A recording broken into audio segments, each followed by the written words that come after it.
മഹാദേവന്റെ അനുഗ്രഹം എല്ലാ ഭക്തരിലും നിറയട്ടെ.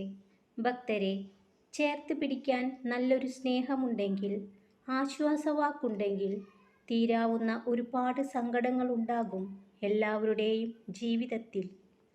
തെറ്റുകൾ നിങ്ങൾക്ക് തിരുത്താൻ ശ്രമിക്കാം. എന്നാൽ തെറ്റിദ്ധാരണ ചെറുതായാൽ പോലും തിരുത്താൻ കഴിഞ്ഞുകൊള്ളണമെന്നില്ല. ഭക്തരെ, പ്രാർത്ഥിക്കുന്നവർ ഒരു നാളും പരാജയപ്പെടുകയില്ല.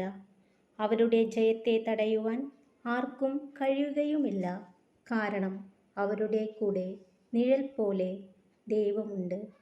വ്യക്തിത്വവും നിലപാടുകളുമുണ്ടെങ്കിൽ നിങ്ങൾക്ക് ഒന്നിലധികം ശത്രുക്കളും ഉണ്ടാകും.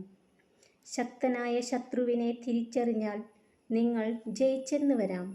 എന്നാൽ ചതിയനായ മിത്രത്തെ തിരിച്ചറിഞ്ഞില്ലെങ്കിൽ ഉറപ്പായും നിങ്ങൾ തോറ്റുപോകും. ഭക്തരെ, സ്വപ്നങ്ങൾ കാണാനുള്ള ആഗ്രഹം വേണം. അത് നേടിയെടുക്കാനുള്ള വാശിയും വേണം.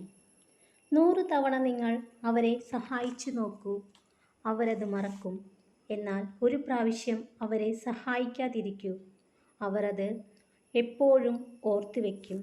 ഭക്തരെ, ഇഷ്ടപ്പെട്ടാലും ഇല്ലെങ്കിലും ഇപ്പോൾ നിങ്ങൾ നിങ്ങളുടെ വിധിയെ അംഗീകരിക്കുക. അതിൻ്റെ പൊരുൾ പിന്നീട് നിങ്ങൾക്ക് മനസ്സിലാവുന്നതാണ്.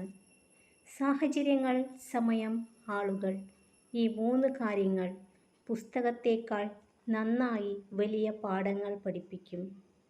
അങ്ങോട്ട് കൊടുക്കുന്നത് പോലെ ഇങ്ങോട്ടും ഉണ്ടാവും എന്ന് പ്രതീക്ഷിക്കരുത്. ആ ഒരു പ്രതീക്ഷ നിങ്ങളെ എപ്പോഴും വേദനിപ്പിക്കും. സ്വപ്നവും ലക്ഷ്യവും തമ്മിൽ ഒറ്റ വ്യത്യാസമേയുള്ളൂ. സ്വപ്നങ്ങൾക്ക് അധ്വാനമില്ലാത്ത ഉറക്കവും ലക്ഷ്യങ്ങൾക്ക് ഉറക്കമില്ലാത്ത അധ്വാനവും ആവശ്യമാണ്.